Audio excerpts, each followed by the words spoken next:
저는 이 시간 내가 자식을 양육하였거늘 이라는 제목으로 하나님 말씀을 전가하려고 합니다. 우리는 지난 몇 달 동안 느헤미야서를 통하여서 하나님의 말씀을 들으면서 우리의 마음에 도전도 받고 또 감동도 받고 은혜도 받으면서 그렇게 지내왔습니다. 오늘은 이제 이사야 1장에 대해서 말씀 전하려고 합니다. 이사야는 신약 성경에서 가장 많이 인용된 선지자입니다.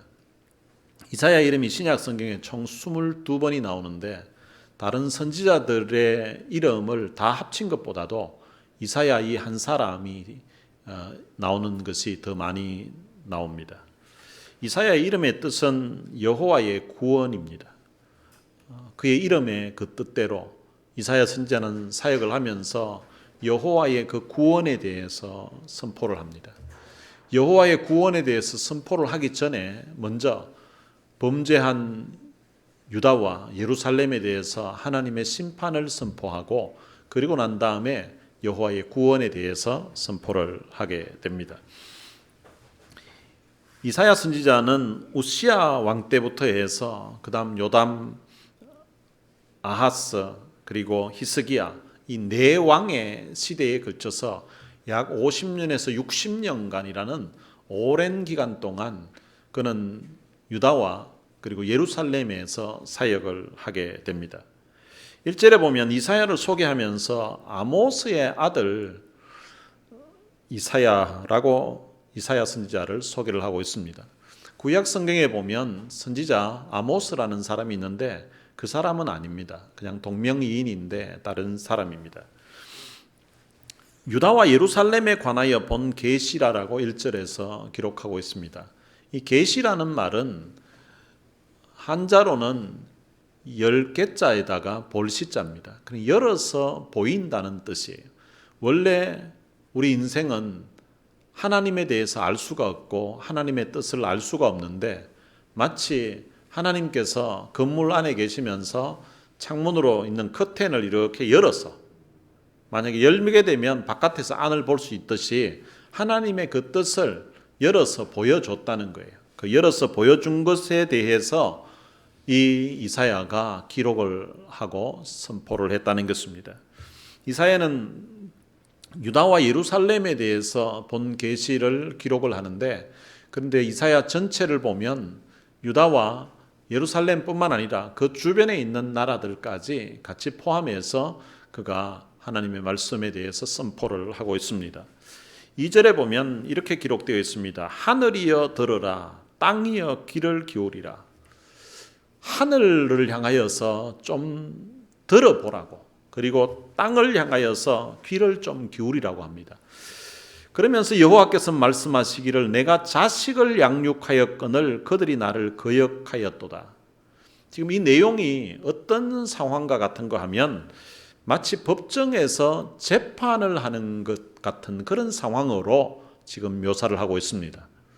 하나님이 너무 답답해서 하나님이 너무 참 마음이 아파서 이스라엘 백성들이 범했던 그 범죄, 유다 백성들이 범했던 그 상황을 보면서 하나님과 그 이스라엘 백성들과의 그 관계에서 일어났던 이 모든 일들을 다 보고 있었던 하늘과 땅에 대해서 너희들이 사람으로 치면 정인이 좀 되라는 거예요.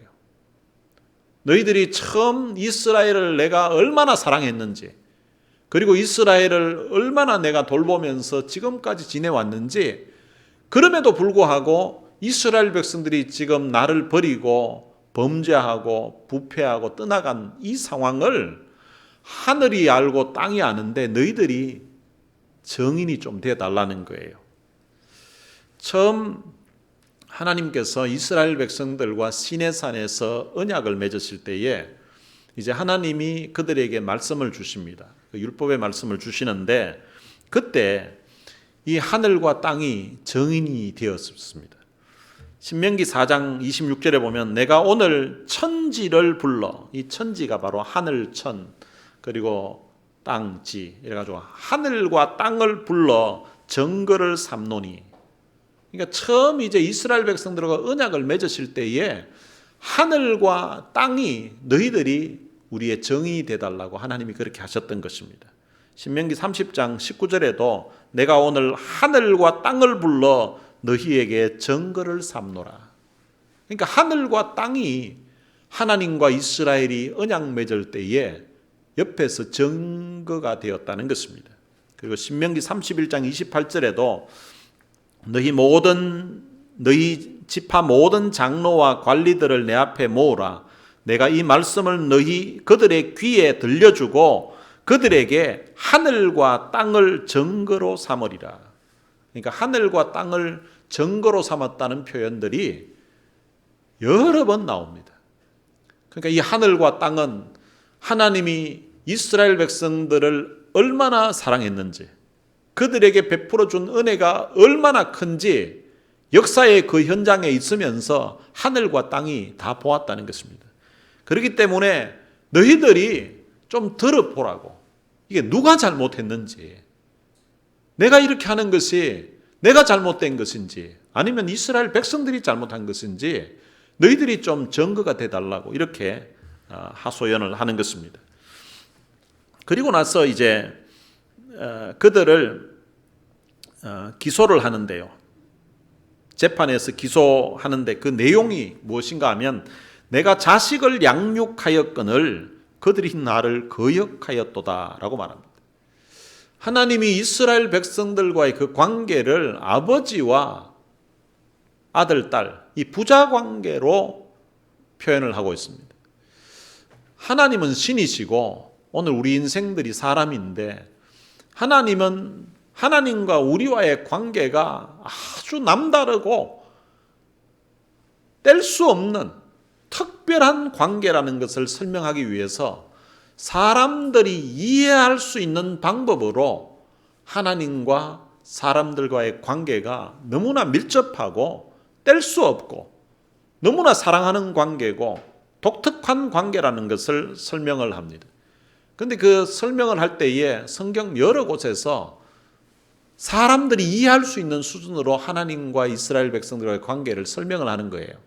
어떤 곳에서는 사람들과의 관계에서 가장 가까운 관계, 이러면은 부부 관계를 설명할 수 있잖아요. 부부 관계. 하나님이 남편이 되시고 그리고 이스라엘은 부인이 된다고 이렇게 표현하시기도 하고, 그리고 사람들과의 관계에 있어서 정말 소중한 관계, 부부 관계도 참 소중하지만 또 어떤 면에서는 부부는 살다가 가는데 그 다음 대를 이어서 자식들이 있잖아요. 이 부모와 자식과의 이 관계도 부부 관계 못지않게 사람들에게 있어서 너무나 소중한 관계라는 거죠. 그래서 하나님이 오늘 본문에서는 부자지간의 그 관계로 설명을 합니다. 바로 하나님이 아버지가 되시고 이스라엘 백성들이 자식이었다는 거예요. 그래서 내가 자식을 양육하였다. 내가 자식을 양육하였거늘, 이 표현 속에 하나님이 자식을 양육했는데 그런데 그 자식이 기대에 부응하지 않았다는 것입니다. 출애굽기 4장 22절에 보면 하나님이 이스라엘 백성들을 애굽 땅에서 이제 이끌어 내시려고 할 때에 모세를 보내어서 바로 왕에게 이렇게 표현을 합니다. 너는 바로에게 이르기를 하나님의 말씀에 이스라엘은 내 아들 내 장자라. 모세가 바로 왕에게 가서 이스라엘 백성들을 이끌어 나가야 됩니다. 왜냐하면 이 이스라엘 백성들은 여호와 하나님의 아들입니다. 그냥 아들이 아니라 장자입니다. 이렇게 표현을 하라고 했습니다. 그리고 호세아서 11장 1절에 보면 이스라엘이 어렸을 때에 내가 사랑하여 내 아들을 애굽에서 불러냈거늘, 이렇게 표현합니다.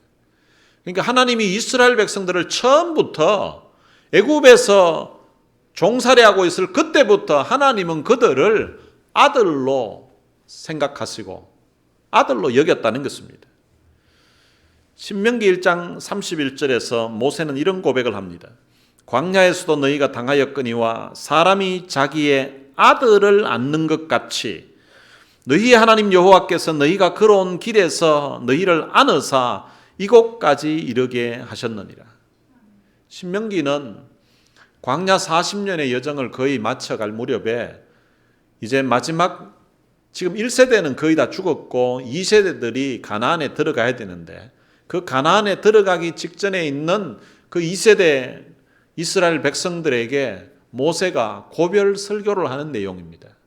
근데 고별 설교를 하면서 지나왔던 그 40년의 여정을 설명하면서 하나님이 사람이 자기의 아들을 안는 것 같이 지난 40년 동안 하나님이 우리를 안으셔서 이곳에까지 이제 가나안 목전에까지 이르게 하셨다는 것입니다. 여러분, 광야는 사람이 살 수 있는 곳이 아닙니다. 광야에는 먹을 것도 없고 마실 물도 없습니다. 길도 없습니다. 길도 없고 먹을 것 마실 것도 없는 이 광야에서 지난 40년 동안 약 200만 명이 넘는 이 엄청난 사람들이 먹고 지내면서 살 수 있었던 것이 마치 사람이 아들을 낳는 것 같이 하나님이 이스라엘 백성들을 아들로 여기셔서 안으셔가지고 여기까지 이르게 했다는 것입니다.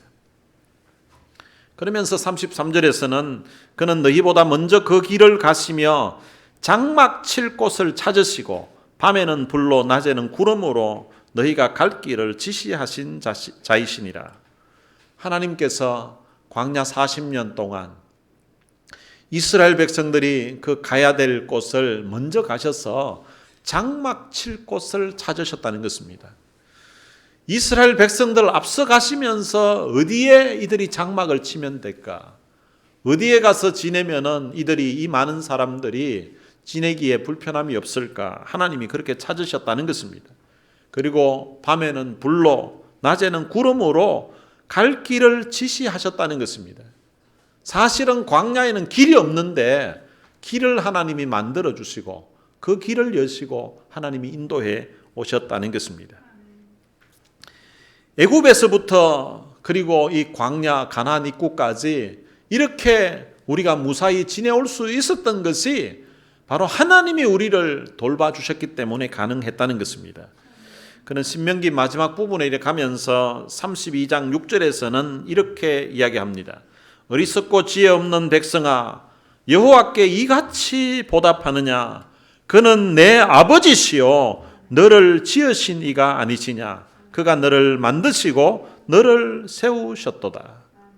이스라엘 백성들에게 바로 그는 내 아버지시라고, 앞부분에서는 마치 사람이 자기 아들을 낳는 것 같이 이렇게 표현을 했었는데, 그런데 마지막 부분에서는 하나님 그는 내 아버지시라고, 그는 내 아버지시라고 그렇게 이스라엘 백성들에게 말씀하셨다는 것입니다. 여러분, 하나님을 아버지로 이렇게 부를 수 있었던 사람은 성경에 많지 않습니다.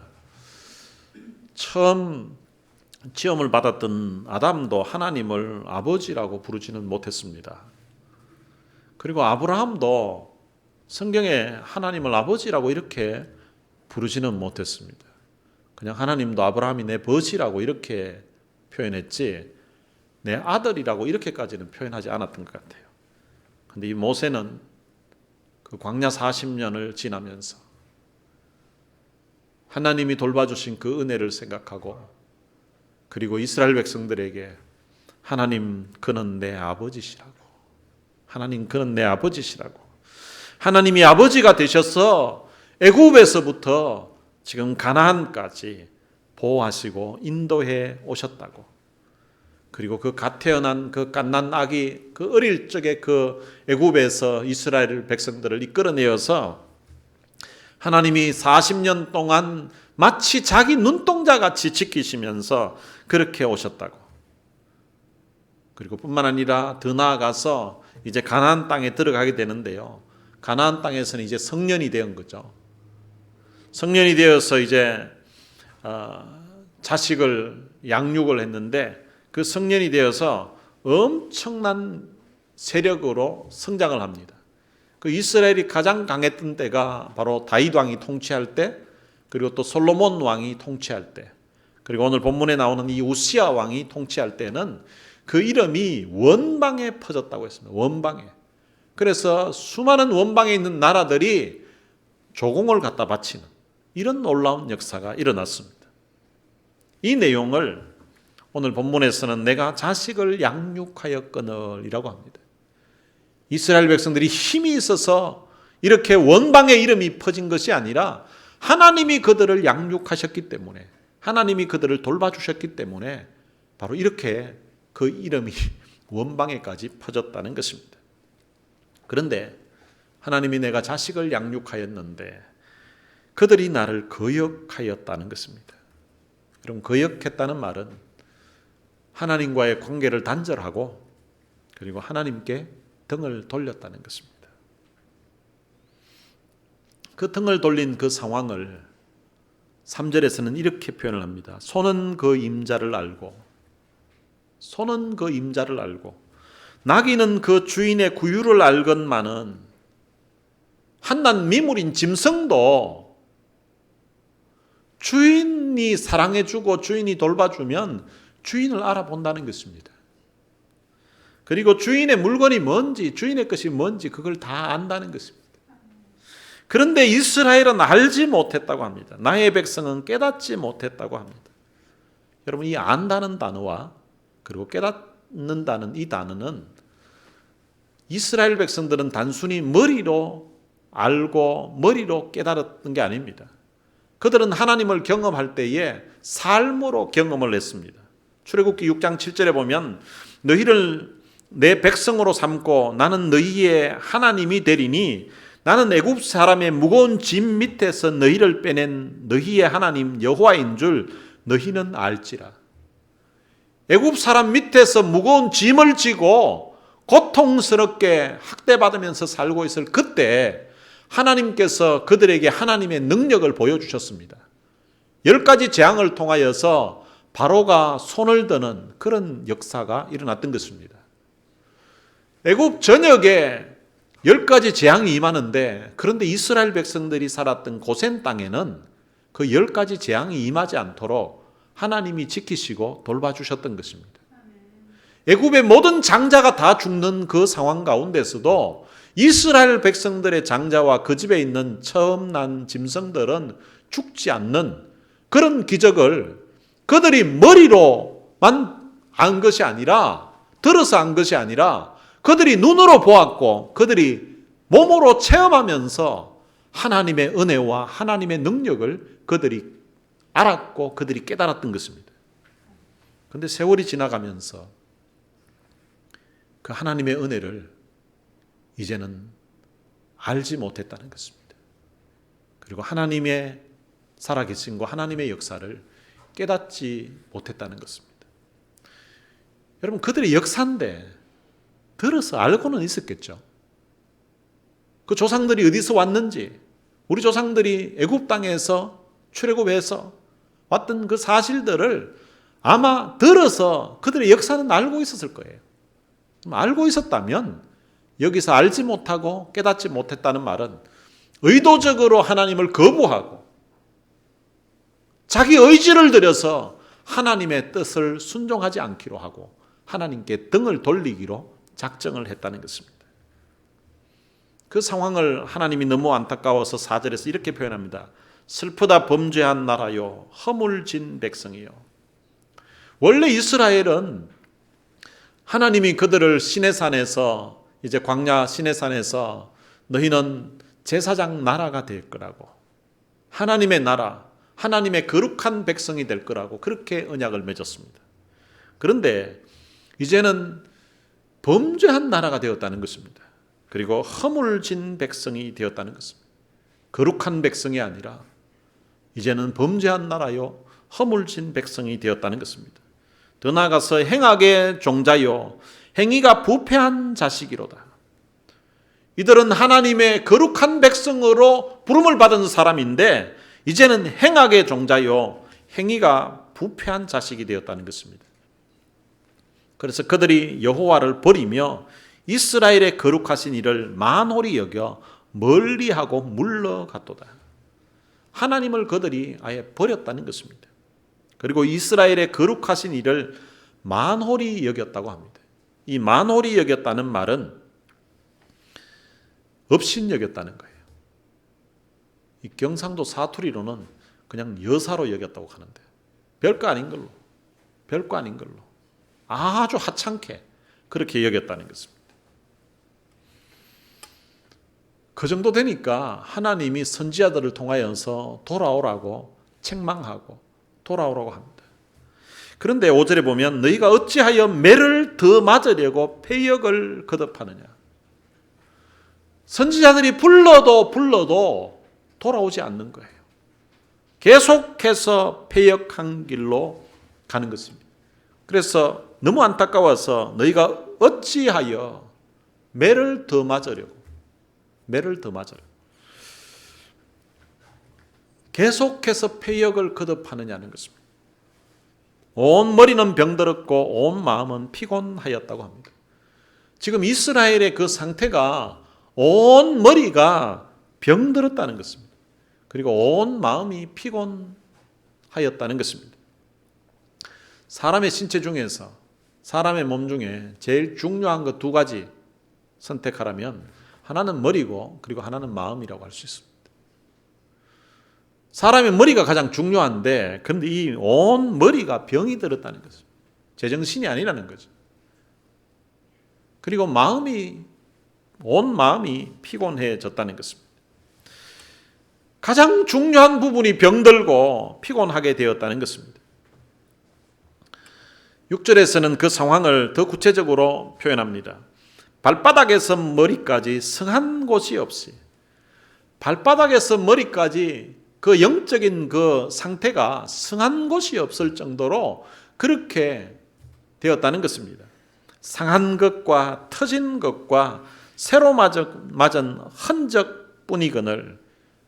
그러니까 온 발바닥에서 머리까지 상한 곳이 너무 많고 그리고 터진 것과 새로 맞은 흔적으로 온 몸에 그렇게 있다는 것입니다. 그렇게 되면 그것을 짜야 되는데 이 상처가 오래되면 그 안에 고름이 생기죠. 그러면 고름을 이제 짜서 내야 됩니다. 그것을 짜며 그리고 짜냈으면 더 이상 이제 피가 나오지 않도록 싸매야 됩니다. 싸매며 그리고 기름으로 부드럽게 함을 받지 못하였도다. 근데 상처가 온 몸에 있는데 고름과 이런 상처가 있는데 그것을 짜내야 되는데 짜내지도 못하고 그리고 싸매지도 못하고 이제 약을 발라야 되는데 이 약을 바르지도 못했다는 그런 상황입니다. 이 사람이 이렇게 하나님 앞에 범죄하고 부패해서 발바닥에서 머리까지 다 이렇게 상처투성이로 이렇게 하나님 앞에 탈선해 있다 보니까 이제 땅이 이제 저주를 받게 됩니다. 7절에서 그 내용을 이야기합니다. 너희의 땅은 황폐하였고 너희의 성읍들은 불에 탔고 너희의 토지는 너희 목전에서 이방인에게 삼켜졌으며 이방인에게 파괴됨 같이 황폐하였고. 아담이 에덴 동산에서 범죄하고 나니까 땅이 저주를 받아서 가시덤불과 엉겅퀴를 내게 되었다고 성경은 말합니다. 사람이 범죄하고 나니까 땅이 황폐해지는 거예요. 땅이. 너희의 성읍들은 불에 탔고 전쟁이 일어나서 적들이 쳐들어와서 성읍을 불지르고 하는데 이것이 힘이 없어서 그렇게 된 것이 아니라 하나님의 백성들이 하나님의 은혜를 저버리고 범죄하고 탈선하다 보니까 이런 일이 발생했다는 것입니다.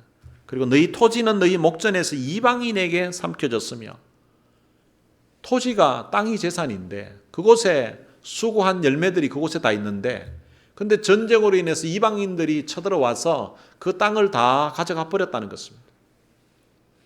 이방인에게 파괴된 같이 황폐하였고 이방인 적들이 쳐들어와서 땅을 다 빼앗아 가버리고 그리고 성읍은 불타고 집은 불타는 그런 상황이 되었다는 것입니다. 근데 8절에서는 딸 시온은 포도원의 망대같이 참외밭의 원두막같이 애워싸인 성읍같이 겨우 남았도다 라고 말합니다. 이 시온이라는 것은 예루살렘을 이야기합니다. 예루살렘 성. 하나님의 성전이 있는 그 예루살렘 성전, 예루살렘을 시온이라고 표현합니다. 그런데 그 시온을 딸 시온이라고 표현합니다. 앞부분에서는 하나님이 이스라엘 백성들을 표현하면서 내 아들이라고, 장자라고 이렇게 표현했는데, 근데 예루살렘을 표현하면서 딸 시온이라고 이렇게 표현합니다. 이 딸 시온이라는 말은 아주 사랑스러운 그런 존재라는 것입니다. 하나님이 너무 좋아하고 하나님이 너무 사랑스러워했던 그 예루살렘이 포도원의 망대같이, 여러분 포도원은 아무리 넓어도 망대는 거기 하나밖에 없습니다.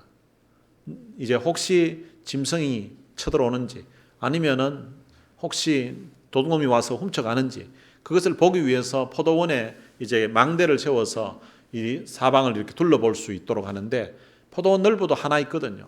그것처럼 포도원에 그 망대가 하나 있는 것처럼 이 유다 땅이 다 빼앗기고 적들로 다 빼앗기고 이제 성 하나만 겨우 이제 남아있는 그런 상황이 됐다는 것입니다.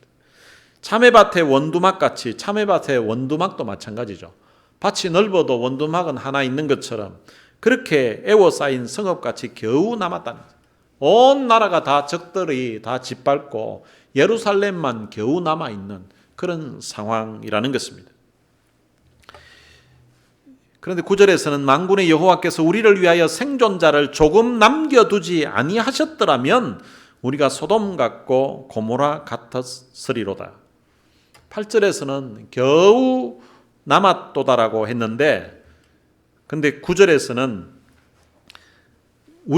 여호와께서 우리를 위하여 생존자를 조금 남겨두지 아니하셨더라면, 8절에 다 망하고 빼앗기고 예루살렘만 겨우 남아있는 이것이 하나님이 그것마저 남겨두셨기 때문에 남아있다는 것입니다.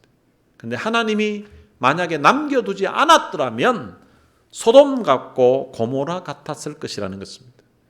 이 소돔과 고모라는 유황불에 의해서 그 도시 자체가, 그 성 자체가 완전히 다 불타버렸습니다. 아무것도 남은 것이 없습니다. 생존자가 없었던 것입니다. 그런데 하나님께서 예루살렘은 유다 땅에서 하나님이 그들을 남겨두셨다는 것입니다. 사실은 소돔과 고모라 같을 뻔했다는 말은 이스라엘의 그 범죄 상황이 소돔과 고모라와 같았다는 것입니다. 그런데 하나님께서 그들을 소돔과 고모라처럼 멸망시키지 아니하시고 그들을 남겨주셨다는 것입니다. 이사야서에 보면 이 남은 자라는 단어가 여러 번 나옵니다. 전체에 13번 나오는데요. 13번 나오는데 이제 하나님은 그 남은 자를 통하여서 다시금 회복시키신다는, 다시금 새로운 나라를 세우신다는 것을 말씀하고 있는 것입니다. 하나님이 남겨두셨다는 말은 하나님은 심판 중에도 하나님이 긍휼을 베풀어 주셨다는 것입니다. 만약에 소돔과 고모라를 멸망하듯이 하나님이 유다 땅도 그렇게 하나님이 손을 댔더라면 다 멸했을 건데, 그런데 하나님께서는 그렇게 하지 아니하시고 그들에게 은혜를 베풀고 계시다는 것입니다. 이스라엘 백성들은 하나님의 사랑을 받았던, 특별한 은혜를 입었던 그런 존재들입니다. 그들은 삶으로서 하나님이 살아계심과 그리고 하나님의 사랑, 하나님의 은혜를 그들이 경험했었습니다. 그런데 세월이 지나면서 그 하나님의 은혜를 잊어버렸던 것입니다. 그럼에도 불구하고 그 배은망덕한 그 자식을 하나님은 다 멸하지 아니하시고 남겨주셨다는 것입니다. 그들의 삶을 보면 마치 소나 나귀보다 못했다는 것입니다. 소도 그 주인을 알고 나귀도 주인의 구유를 아는데 이스라엘은 그렇게 하지 못했다는 것입니다. 여러분, 짐승도 사람이 아껴주고 사랑해주면 그 자기를 사랑해주는 줄 알고 그 주인을 위해서 사는데, 근데 이스라엘 백성들은 그렇게 하지 못했다는 것입니다. 밥 쇼그린과 제럴드 로빈슨이 쓴 책 중에 Cat and Dog Theology, 그러니까 고양이와 개 신학이라는 책이 있습니다. 이것을 한국말로 이제 번역이 되어 나와 있는데요. 이 번역된 책에는, 그러니까 원어로 하면은 고양이와 개 신학인데, 이것을 이제 한국말로는 강아지 성도, 고양이 신자, 이렇게 해가지고 책이 출판되었습니다. 그 책의 내용을 이렇게 보면 아주 재미있게 이렇게 표현되어 있습니다. 이 개와 고양이는 오랫동안 사람들과 아주 가까이 지내고 있는 그런 동물입니다. 개도 고양이도 사람들이 참 좋아해서, 어떤 사람은 개를 좋아하고 어떤 사람은 고양이를 좋아해서 집에 이제 애완동물로 키우고 있는데요. 근데 이 개와 고양이는 주인에 대한 태도 자체가 전혀 다르다는 것입니다. 개는 주인을 만나게 되면, 주인이 오게 되면 막 꼬리를 흔듭니다. 개가 주인을 반긴다는 거죠. 그리고 주인이 개를 쓰다듬어 주면 이 개가 너무 좋아합니다. 그런데 고양이는 그렇지 않습니다. 고양이는 주인이 온다고 해서 꼬리를 흔드는 일은 없습니다. 책의 저자는 이렇게 표현합니다. 개는 주인을 가지고 있고 고양이는 하인을 가지고 있다고. 개는 자기를 돌보고 있는 그 주인을 신처럼 생각하는 거예요. 그래서 그 원어 그대로 표현하면 책에 이렇게 표현되어 있습니다. A dog says, You pet me, you feed me, you shelter me, you love me, you must be God. 당신이 나를 귀여워해주고, 나를 먹여주고, 나를 돌봐주고, 나를 사랑해주니까 당신은 하나님인 것 같다고. 개는 자기를 사랑해주고, 자기를 귀여워해주고, 자기 먹을 것을 주고 이렇게 하니까 그 주인인 사람을 하나님처럼 생각한다는 거예요. 그런데 고양이는요, 다르게 되어 있습니다. 고양이는 어떻게 말하는가 하니까 You pet me, you feed me, you shelter me, you love me. 여기까지 똑같아요. 근데 그 뒷부분이 다릅니다. I must be God. 개는 자기를 돌보고 있는 그 주인을 향해서 당신이 나를 귀여워해주고, 당신이 나를 먹여주고, 당신이 나를 돌봐주고, 그리고 당신이 나를 사랑해주는 거 보니까 내가 하나님인 것 같다고. 자기가 주인이라고 이렇게 생각하는 거예요. 그러니까 개는 주인 중심이에요. 중심 자체가 주인이고, 이 고양이는 자기 중심이에요. 개는 주인을 위해서 자기가 존재한다고 생각하는 거예요. 그런데 고양이는 주인이 날 위해서 존재한다고 그렇게 생각한대요. 겉으로 보기에는 고양이나 개나 똑같습니다. 그들이 표현하는 말도 똑같아요. 당신이 나를 귀여워해주고, 당신이 날 먹여주고, 당신이 날 돌봐주고, 당신이 날 사랑해준다고. 똑같아요. 근데 당신이 나인데 잘해주는 거 보니까 개는 마지막이 다른 거예요. 개는 당신이 하나님인 것 같다고. 당신이야말로 나의 주인이라고, 메스터라고 이렇게 이해가. 근데 고양이는 당신이 나인데 잘하는 거 보니까 내가 주인이고 당신은 하인인 것 같다고 이렇게 표현한다는 것입니다. 이 고양이 같은 경우에는 사람이 10번 잘해주다가 한 번 잘못하잖아요. 그러면 그냥 핥혀버린대요. 근데 이 개는 10번 잘못해주다가 한 번 잘해주면 한 번 잘해준 그것을 기억하고 한 번 잘해준 그 주인을 위해서 충성을 한다는 것입니다. 여러분, 자식도 마치 이 개와 같은 그런 자식이 있고 고양이 같은 자식이 있는 거예요. 고양이 같은 자식은 부모가 존재하는 이유가 바로 날 위해서 존재한다는 거예요. 그래서 내가 돈 필요하면 부모가 대줘야 되고, 내가 뭘 필요하다고 하면 부모가 다 제공해 줘야 되는 거예요. 자기가 주인이고 부모는 자기를 위해서 존재하는 거예요. 그게 이제 고양이 같은 자식이에요. 부모가 10번 잘해주다가도 한 번 잘못해주면 이럴 것 같으면 왜 날 낳았냐고 막 이렇게 이제 부모에게 대들고 하는, 그게 이제 고양이 같은 자식이에요.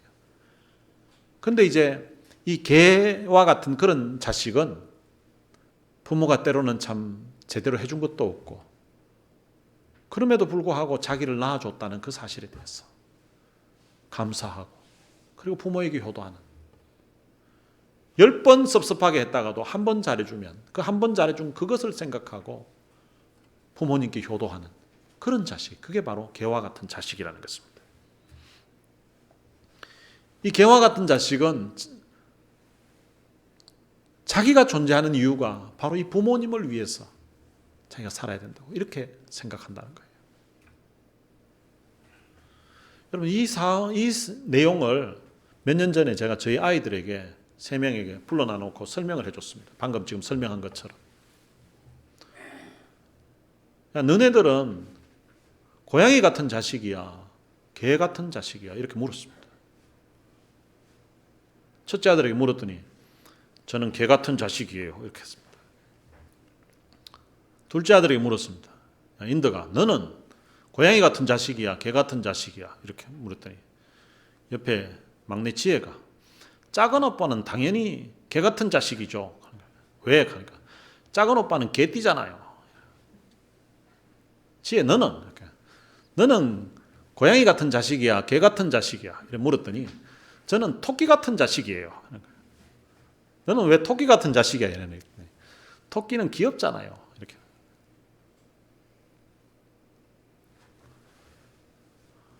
그날 제가 저희 아이들 머리에 손을 얹고 하나님, 우리 자식들 개 같은 자식 되게 하여 주옵소서라고 축복하면서 기도했습니다.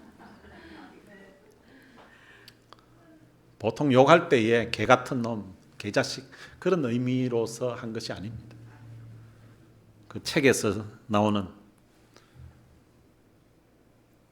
강아지 성도이냐, 고양이 신자냐,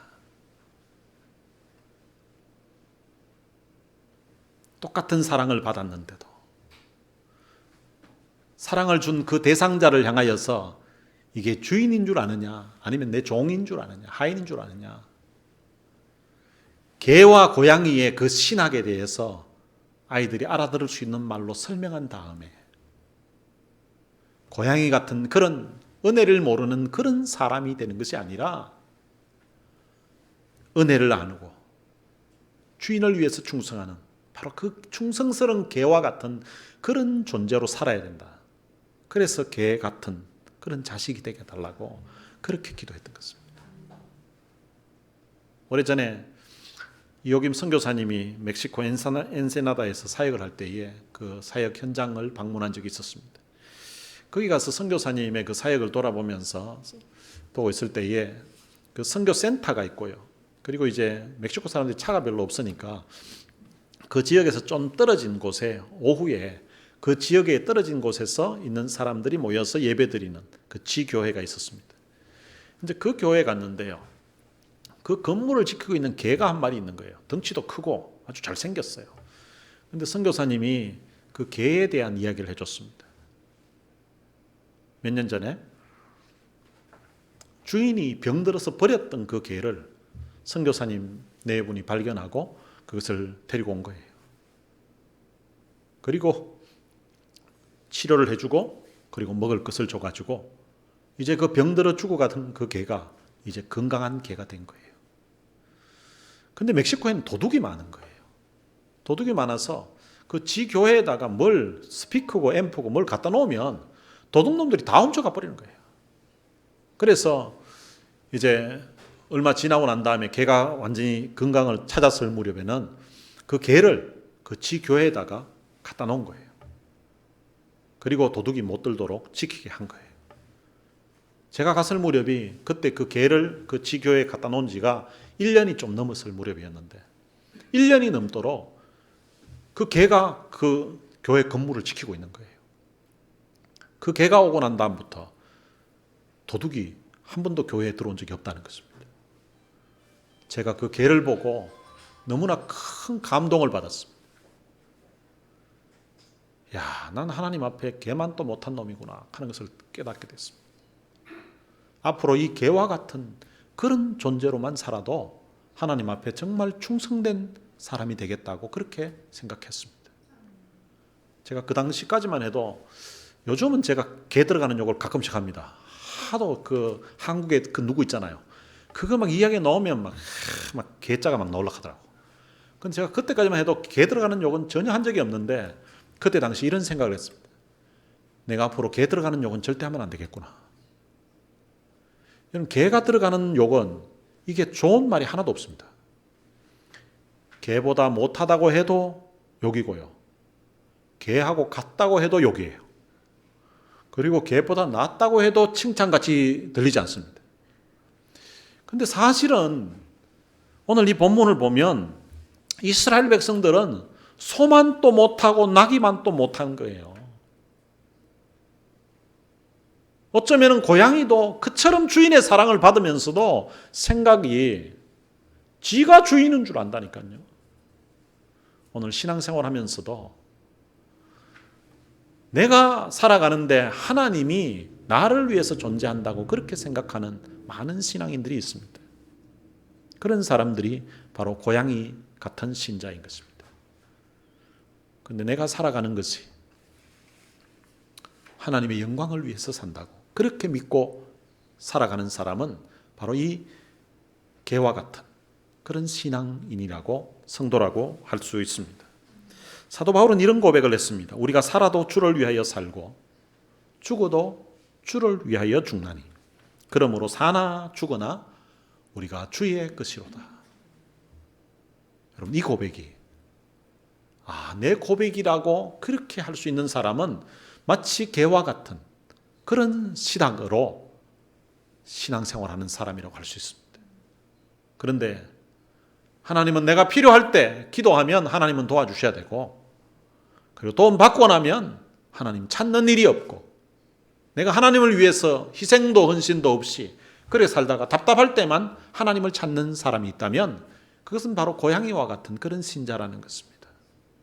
여러분들은 고양이 같은 신자입니까? 아니면 강아지 같은 성도입니까? 제가 저희 아들에게 축복하면서 했던 것대로 하나님 우리 자녀들이 개 같은 자식이 되게 해 주옵소서. 욕처럼 들리라고 하는 게 아닙니다. 그 책에서 말하고 있는 개 신앙, 한국말로 번역된 대로 한다면 강아지 같은 그런 성도 되게 해달라는 것입니다. 오늘 이런 기도가 여러분들의 입술에 여러분들의 마음에 있게 되시기를 주님의 이름으로 축복합니다. 오늘 들은 말씀 생각하면서 찬양을 같이 한 곡 부르겠습니다. 나의 아버지라는 찬양입니다. 하나님과 이스라엘 백성들과의 관계는 부자지간이에요. 하나님이 우리 아버지가 되십니다. 그런데 하나님은 오늘 본문에서 너무나 안타깝게 내가 자식을 양육하였거늘 기대가 너무 많았는데 너무나 실망스러운 그런 안타까운 그 음성이 내가 자식을 양육하였거늘 이라는 그 단어 속에 들어있습니다. 여러분 하나님은 우리 아버지 되십니다. 모세가 이스라엘 백성들에게 이야기했던 것처럼 그는 내 아버지시요. 그는 내 아버지시요. 오늘 들었던 말씀 생각하면서 함께 이 찬양 부르시겠습니다.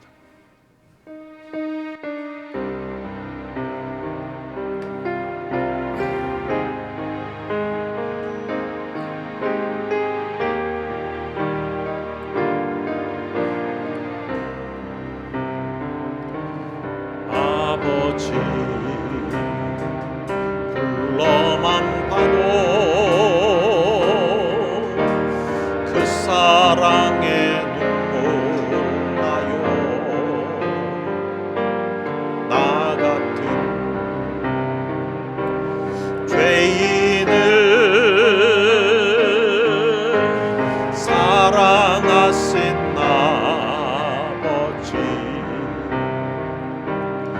온종일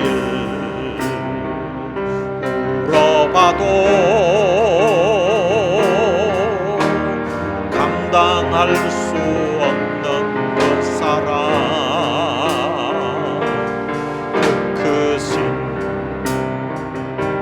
사랑을 어찌 말로 표현하리. 아버지,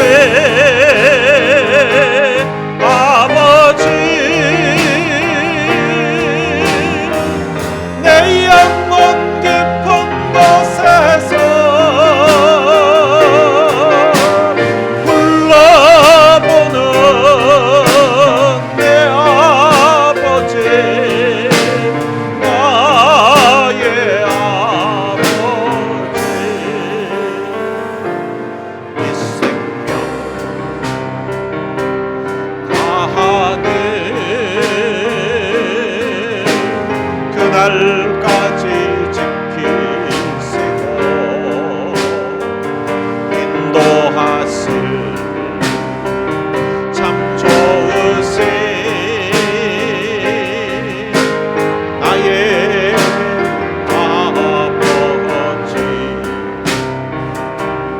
아버지, 생각만 해도 그 은혜에 감사해요. 날 위해 십자가 대신 지신 그 사랑, 아버지, 그 사랑이 강물처럼 흘러넘쳐요. 그 크신 사랑을 어찌 말로 표현하리. 아버지,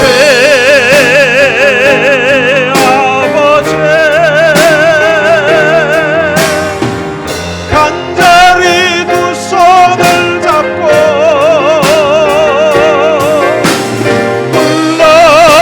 불러보는 내 아버지, 나의 아버지.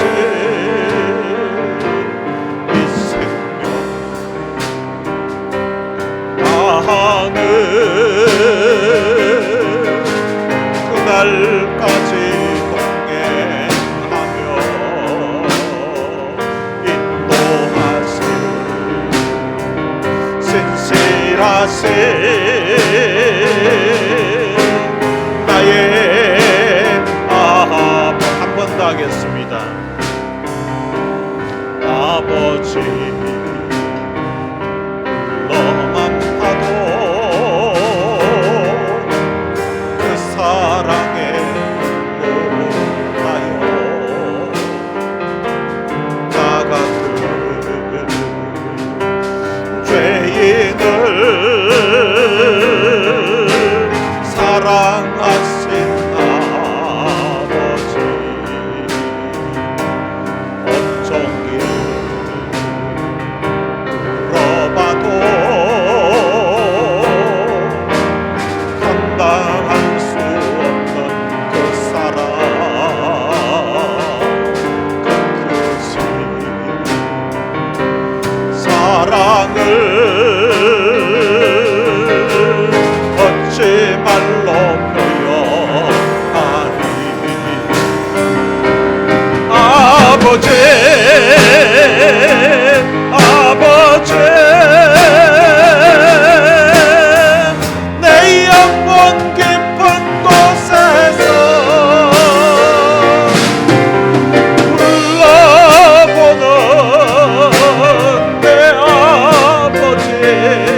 그날까지 지키시고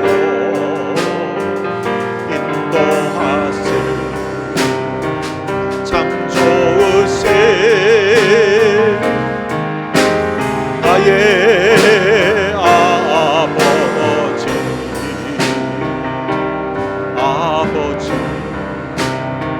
생각만 해도 그대에 감사해요. 날 위해 십자가 대신 지신 그 사랑 아버지 그 사랑이 강물처럼 흘러넘쳐요. 그 크신 사랑을 어찌 말로 표현하리.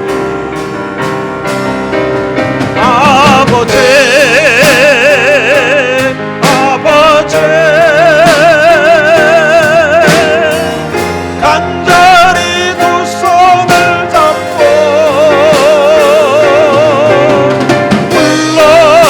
불러보는 내 아버지 나의 아버지 이 생명 다하네 그날까지 동행하며 인도하신 신실하신 나의 아버지.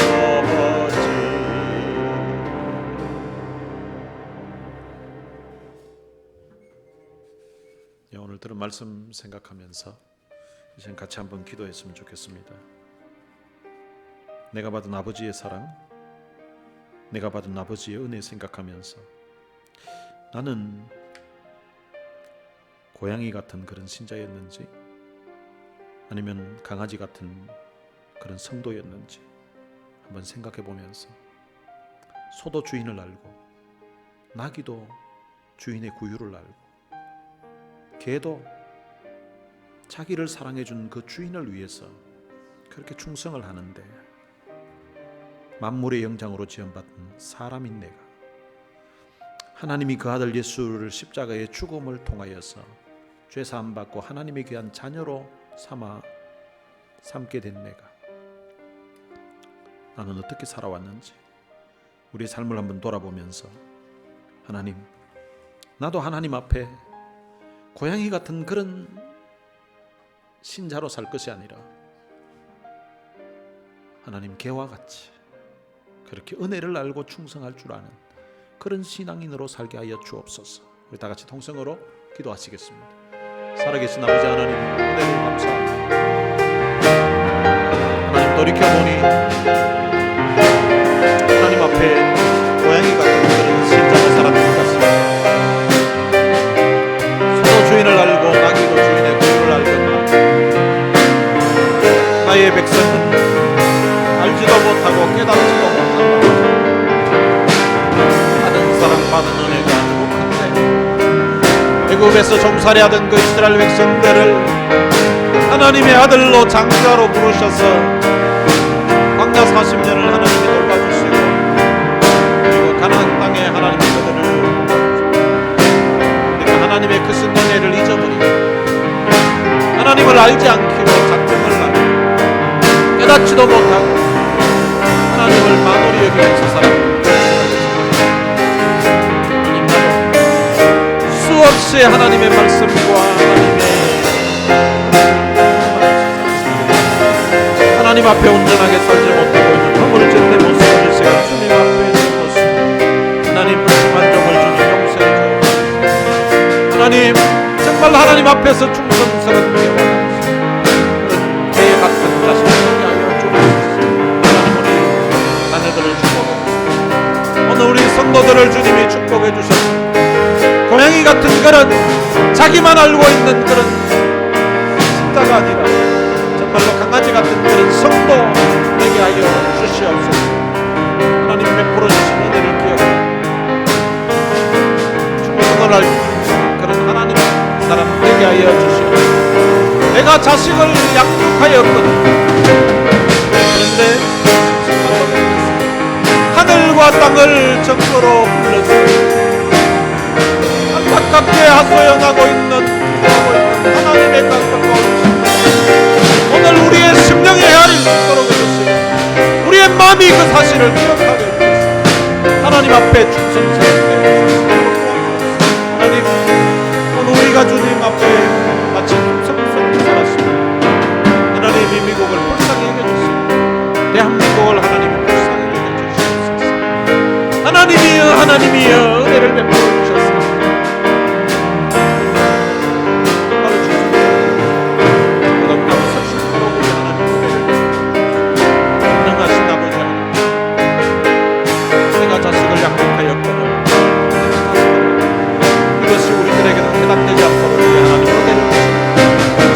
아버지 하나님, 하나님이 단식하세요. 내가 자식을 약속해요.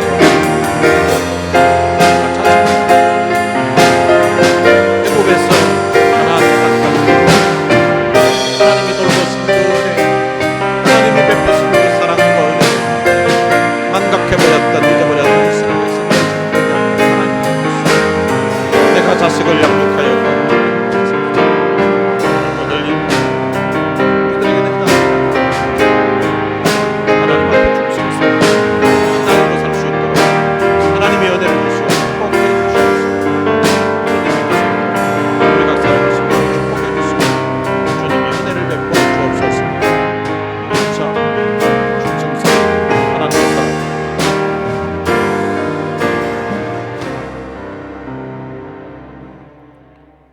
하나님 아버지, 하나님이 너무나 안타깝게 하셨던 말씀, 내가 자식을 양육하였거늘.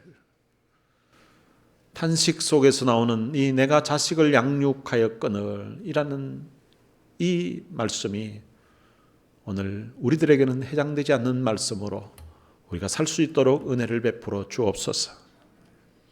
소도 그 주인을 알고 나귀도 그 주인의 구유를 아는데 하나님이 아들로 여기고 딸처럼 여기면서 그렇게 자식을 양육했음에도 불구하고 그 하나님의 은혜를 저버리고 살았던 그 이스라엘 백성들의 모습을 보면서 하나님, 우리도 사실은 그와 같이 살았던 그런 백성임을 주님 앞에 고백합니다. 하나님, 강아지 같은 그런 신자 되지 않기를 원합니다. 하나님의 은혜를 입으면서도, 하나님의 사랑을 입으면서도 필요할 때만 찾고, 그리고 내가 주인이 된 것처럼 그렇게 사는 것이 아니라 강아지 같은 성도가 되어서 주인이 베풀어 주신 그 은혜를 기억하고 마음에 새기면서 주인 되신 하나님의 영광을 위해서 살아가는 그런 하나님의 백성 되게 하여 주옵소서. 그래서 우리도 사도 바울처럼 우리가 살아도 주를 위하여 살고 죽어도 주를 위하여 죽나니 사나 죽으나 주의 것이오다 라는 이 고백이 오늘 우리의 고백 되게 하여 주옵소서.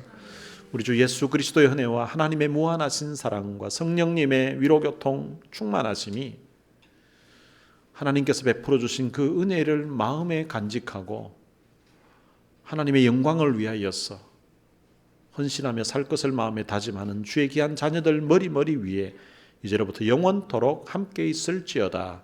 아멘.